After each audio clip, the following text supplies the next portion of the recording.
আওলাদে রাসূল নবীর জন্য, আর 16টা খেজুর বাগানের ভিতরে 15টা দিলেন সাধারণ মুসলমানদের, একটা দিলেন নবী এবং তার আওলাদের জন্য। মারহাবা বলেন।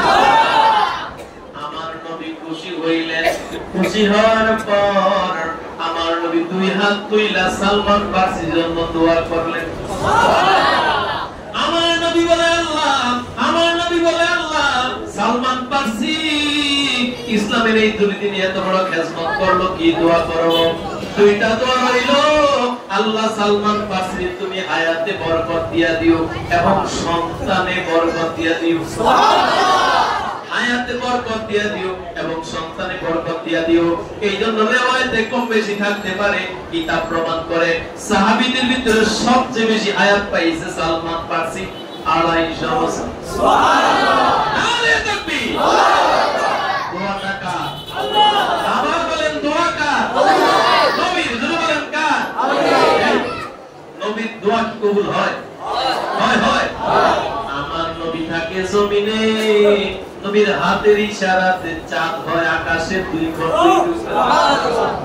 আমার নবী থাকে পৃথিবীর জমিনে, নবীর হাত থাকে আল্লাহর আরশে আজিমে। আমার নবী দোয়া করলে ওরা খেজুর গাছ হাইতে আইসা রাসূলের সালাম দিয়া জীবিত হইয়া খেজুর দেওয়া শুরু করে। সুবহানাল্লাহ। আমার নবীর এত দোয়া, আমার নবীরে মেহমানদারি করতে গিয়ে নিজের সন্তানের এক অপরের জবাই করে দিতে হুজুর এখানে আছে। আমার নবীর বদৌলতে আল্লাহ মরা জবাইকৃত সন্তানরে আবার জীবিত করে দিয়েছে। সুবহানাল্লাহ। মারহাবা বলেন। আমার নবী দোয়া করছে, কি দোয়া? আল্লাহ হায়াতে বরকত দিও এবং সন্তানে বরকত দিও।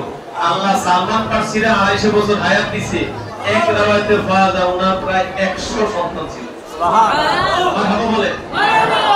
একটা মুজিজা কারামত বলে আমি আলোচনা গুছিয়ে দেই। তারিখ ইবনে হিসাবের ভিতর থেকে বলছি, সালমান ফারসির আল্লাহ এত যোগ্যতা দিয়েছে, এক রাত্রির ভিতরে 3 মসজিদে আযান দিয়েছে। সুবহানাল্লাহ। সালমান ফারসির আল্লাহ আমার নবী খুশি হয়ে দোয়া করার কারণে এত বড় মর্যাদা দিয়েছে।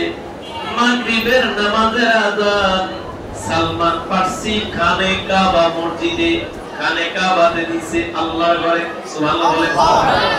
মাগরিবের নামাজের 1-1.5 ঘন্টা পর, মাত্র 1.5 ঘন্টা পর 500 কিলোমিটার দূরে মদিনার মসজিদে নববীতে গিয়ে উনি এশার আযান দিয়েছে। সুবহানাল্লাহ।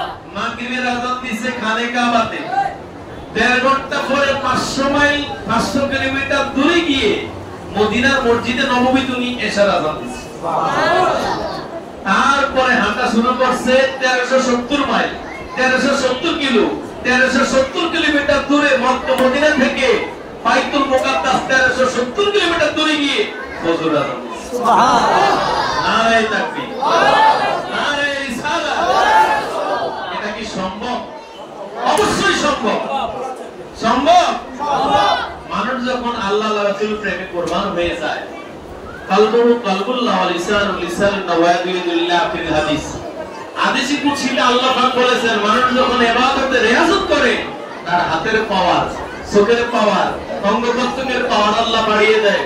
ওলি আল্লাহদের হাত আল্লাহর কুদরতি হাত হয়, ওলি আল্লাহদের পা আল্লাহর কুদরতি পা হয়, ওলি আল্লাহদের চাহনি আল্লাহর কুদরতি চাহনি হয়, ওলি আল্লাহদের জবান আল্লাহর জবান হয়।